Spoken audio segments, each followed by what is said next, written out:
Zoran, so has the biggest eye-opener from making Along the Roadside been for you that it all boils down to the P word, which is product? Right.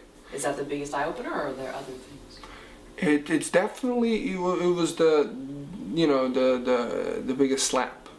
You know, it's kind of a, all right, I see. But, you know, necessary illusions, that's one of the things that we feed ourselves with every day, as Chomsky referred to. And I don't know, somebody said the film is an art form struggling to be a business, and a business struggling to be an art form. And, you know, I kind of get it. It's, you know, you have to find a way. I admire Edward Burns a lot, you know, and I think he found a great way to be a filmmaker without really much interference and dependence on so many aspects that everybody seems to be so eager to get a, you know, handle on, you know. When he comes up with a movie, he makes it, you know, you're probably familiar with it, right? And it seems to be a really great way to go, and I love the fact that he retweeted my trailer. Thank you, Ed.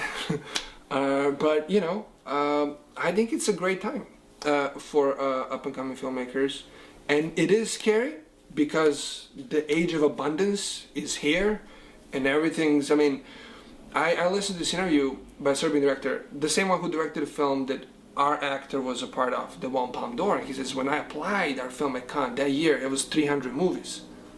That's it. This year, it was like 12,000 movies.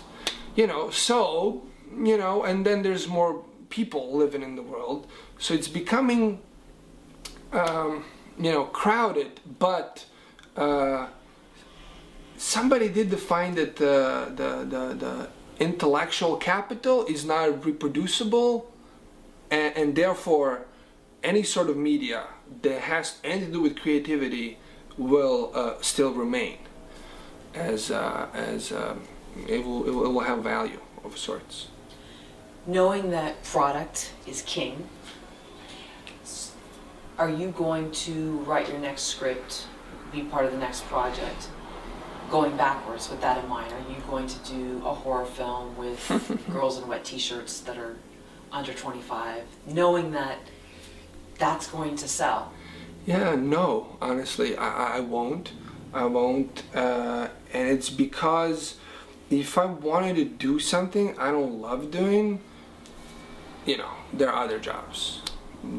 You know what I mean? There are other jobs. You know, there's so many other jobs.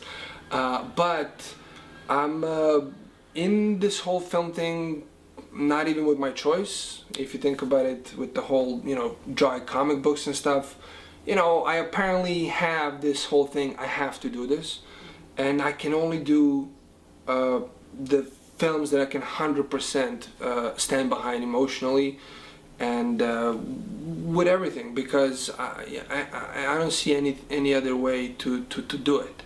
But that said, I definitely want to be more and more aware of what is like the back end of what's the end of the tunnel. You know what I mean? Like, is the making of the film and the final cut, is that when the labor ends? No. The labor ends when you make sure that enough people saw the film and it was worthwhile, you know. And in that aspect, I definitely want to explore more of those avenues and be more aware of it and incorporate that awareness into the creation of it. But I wouldn't do any film that I wouldn't do for free if nobody had to see it but me. That will always remain a rule. Have you figured out yet what, or do you have an idea of how to find that balance between art and commerce, and that, you know, so you're not working on a 3-hour period piece that you're never finished with and you just keep toying with it because it's a great piece of art, and your heart and soul's in it, versus something that you still have passion for, but you know also that there's a YouTube audience waiting to see certain actors. Right, yeah. I think, as you said, it's a good time to get realistic, and greed was never something that kind of pulled me anywhere. So I'm grateful personally. So I always was into this little talky, you know, guys over a kitchen sink. This is a road film, so it looks much bigger than it is.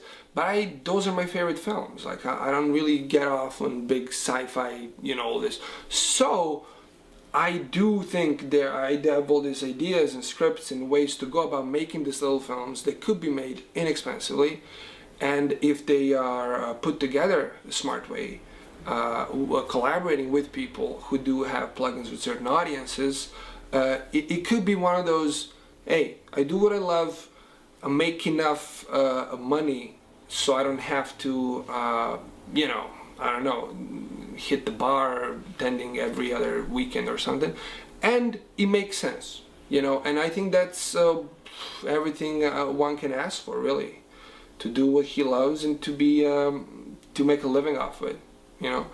I think Stanford came up with a study that $75,000 a year buys you happiness. And if you make $34,000 a year, you're above 2% of the world as far as rich. You know. Wow. So like all these Hollywood stories with pools and stuff, you know, that's great. But you know, it's so not my thing, you know, and that's that.